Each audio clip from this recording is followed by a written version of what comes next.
दोस्तों सर्किट में लगे कंपोनेंट्स को चेक करने के लिए या कंपोनेंट्स की रीडिंग जानने के लिए या कंपोनेंट के स्टेटस को जानने के लिए हम बेसिकली मल्टीमीटर का इस्तेमाल करते हैं। मल्टीमीटर से हम सभी कंपोनेंट्स को आसानी से चेक कर सकते हैं।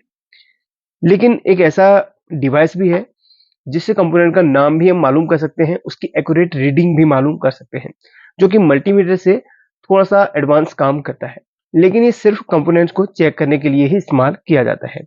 इससे सर्किट में खराबी का पता नहीं लगाया जाता है। सिर्फ इससे कंपोनेंट का ही पता लगाया जा सकता है कि कंपोनेंट्स वो उसकी एक्यूरेट रीडिंग क्या है, वो कंपोनेंट्स क्या काम के लिए बना है या उसका नाम क्या है, मॉसफेट है, ट्रांजिस्टर है। ये बेसिकली उन लोगों के लिए फायदेमंद हो सकता है जो लोग इलेक्ट्रॉनिक क्षेत्र में नए हैं और कंपोनेंट्स के बारे में जानकारी रखना चाहते हैं।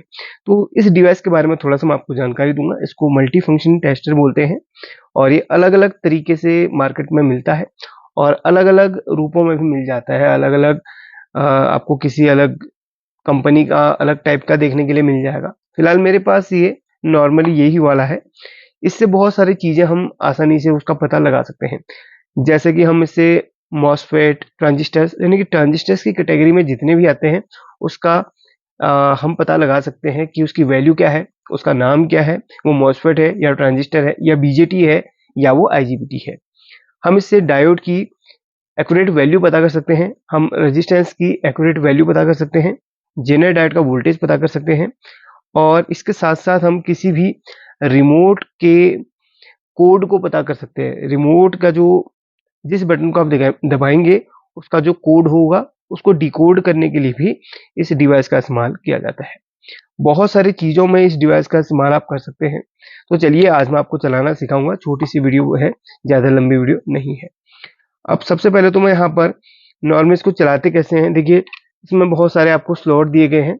तो यहाँ पर 1 2 3 1 2 3 2 3 1 ये सब, जैसे ये 1 है तो ये 1 एक ही होगा। जहां जहां एक लिखा है वो सब एक ही होंगे, बस इन्होंने अलग अलग यहाँ पर स्लॉट बनाए गए हैं और दो दो जहाँ पे देखो। लेकिन जो 1 2 3 यहाँ पर जो भी मिल जाता है ना, यहाँ पर 3 लेग वाले कंपोनेंट्स को चेक करने के लिए 1 2 3 वाले नंबर्स का आप इस्तेमाल करेंगे। बाकी जेनरेटर की वोल्टेज पता करने के लिए कैथोड, एनोड, एनोड यहाँ पर जो फंक्शन दिया गया उस पर काम होगा। तो चलिए, जैसे कि हम यहाँ पर इसको ऑफ कंडीशन में रखे हुए हैं और एक हमारे पास मॉसफेट है, तो ये कंफर्म करने के लिए क्या ये मॉसफेट ही है। वैसे तो नंबर से पता चल जाता है, फिर भी कंफर्म करने के लिए हम यहाँ पर 1 2 3 वाले स्लॉट में डाल दिए, इसको लॉक कर दिया है। अब हम जब इसको स्टार्ट करेंगे तो उसके सामने कुछ डिस्प्ले में टेस्टिंग लेगा और थोड़ी देर में बता देगा कि मॉसफेट एन चैनल है या पी चैनल। ये एक एन चैनल मॉसफेट है, मॉसफेट एमओएस, ठीक है। एन चैनल मॉसफेट है और उसका जो फर्स्ट पिन है, ये वाली पिन, ये हमारी गेट की है। दूसरी पिन जो इसमें 2 नंबर पर डली हुई है वो हमारी ड्रेन की है और तीसरी वाली हमारी जो इसमें डली हुई वो हमारी सोर्स की है। इसने इजीली बता दिया कि फर्स्ट गेट की है, दूसरी ड्रेन की, तीसरी सोर्स की। अब यहाँ से इजीली पता कर सकते हैं कि अब अगर मैं इसको उल्टा लगा दूं तो अब ये तीसरी वाली गेट की बता देगा, देख लेना, तीसरी वाली गेट की बता देगा।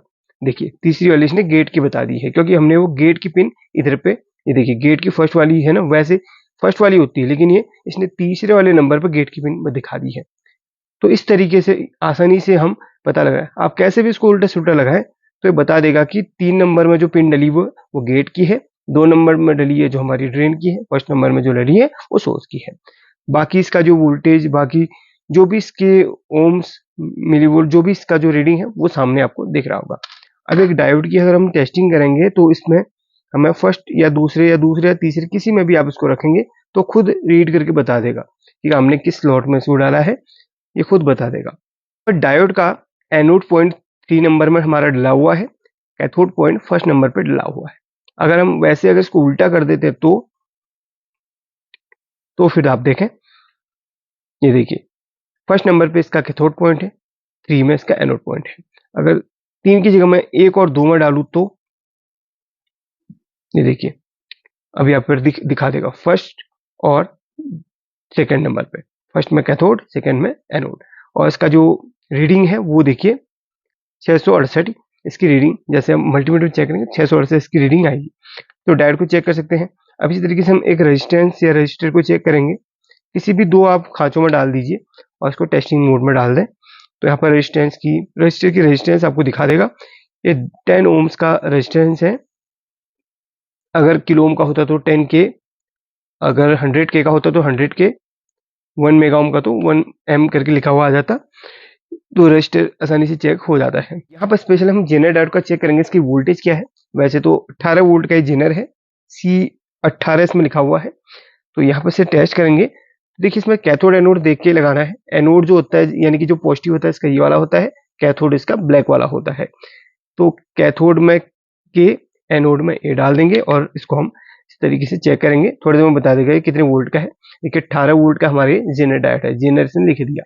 अगर हम इसको गलत रॉन्ग इस तरीके से लगाते हैं, एनोड की जगह कैथोड, कैथोड की जगह एनोड, तो ये जो है जेनर का जो वैल्यू है वो बताएगा, लेकिन ये उसका जो वोल्टेज है वो नहीं दिखाएगा, बल्कि ये इसका जो रीडिंग है वो दिखाएगा। वोल्टेज अगर इसका जानना चाहें तो इसको आप इस तरीके से लगाएं, क्योंकि जेनर हमारा था रिवर्स बाइस में लगता है, ये आपको पता होना चाहिए। ये देखिए 18 वोल्ट, तो ये जेनर भी हमें चेक कर लिया। अब एक कंपोनेंट और है, ये एक ट्रांजिस्टर है। चलिए फिर भी हम चेक कर लेते हैं कौन सा ट्रांजिस्टर है। ये हमारा बीजेटी एनपीएन ट्रांजिस्टर है, बाइपोलर जंक्शन एनपीएन। एक पीएनपी होता है, एक एनपीएन होता है। तो ये एनपीएन ट्रांजिस्टर है।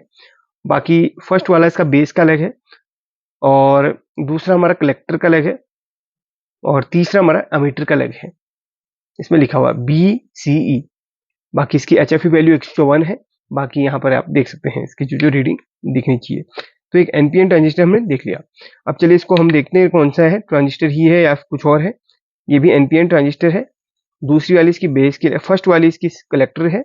उसमें फर्स्ट वाली देखिए अलग थी, इसमें देखिए इसमें फर्स्ट वाली इधर कलेक्टर है, दूसरी बेस की, तीसरी मीटर की।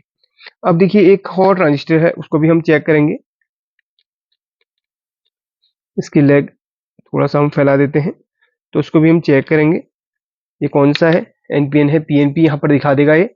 हाँ, ये पीएनपी ट्रांजिस्टर है और वो दोनों एनपीएन थे। और यहाँ पर इसकी एचएफ वैल्यू ये है। बाकी इसकी जो रीडिंग है वो ये वाली है। बाकी इसकी लेग जो है, फर्स्ट वाली हमारी अमीटर की है, यानी कि ये वाली हमें अमीटर की है। दूसरी हमारी कलेक्टर की है, बीच वाली। तीसरी हमारी बेस की है, लास्ट वाली। ये चीज है। तो इस तरीके से हम इजीली पता लगा सकते हैं किसी कंपोनेंट का नाम के साथ साथ इसकी जो पूरी वैल्यू है वो हम पता लगा सकते हैं। जैसे नॉर्मली इसको एलसीआर मीटर भी कहते हैं। और हाँ, कॉइल भी चेक करोगे तो कॉइल जो है ना, कॉइल की रीडिंग कॉइल पे ही दिखाएगा। इससे और भी कैपेसिटर की जो कैटेगरी में आते हैं, ये देखिए ये कैपेसिटर ही इसके जो नैनोफेरेड है, माइक्रोफेरेड, जो भी इसका जो भी है, पिकोफेरेड, ये दिखा देगा। ये देखिए हमारा 58 नैनोफेरेड का कैपेसिटर है। 58 नैनोफेरेड, ये 100 नैनोफेरेड का है वैसे, लेकिन यहाँ पर इसकी वैल्यू थोड़ा सा कम आ रही है। ये 58 नैनोफेरेड दिखा रहा है। तो एक कैपेसिटर की, कोई भी कैपेसिटर आप चेक करें उसकी वैल्यू दिखा देगा। तो बहुत सारे कंपोनेंट्स में इजीली आप चेक कर सकते हैं, उसका नाम जानने के साथ साथ उसकी जो लेग कौन सी है, जैसे हम हमारे ट्रांजिस्टर में, वो चेक आप कर सकते हैं। तो ये चीज है ना, अगर आप लेना चाहे तो ले सकते हैं, और नहीं लेना चाहे तो मल्टीमीटर से आपका काम चल रहा है तो ठीक है। ये सिर्फ आपको एक बेसिक नॉलेज के लिए आपको इसके बारे में बताना चाह रहा था। वीडियो अच्छी लाइक कर लेना और एक प्यार कमेंट जरूर करना। Thank you so much watching.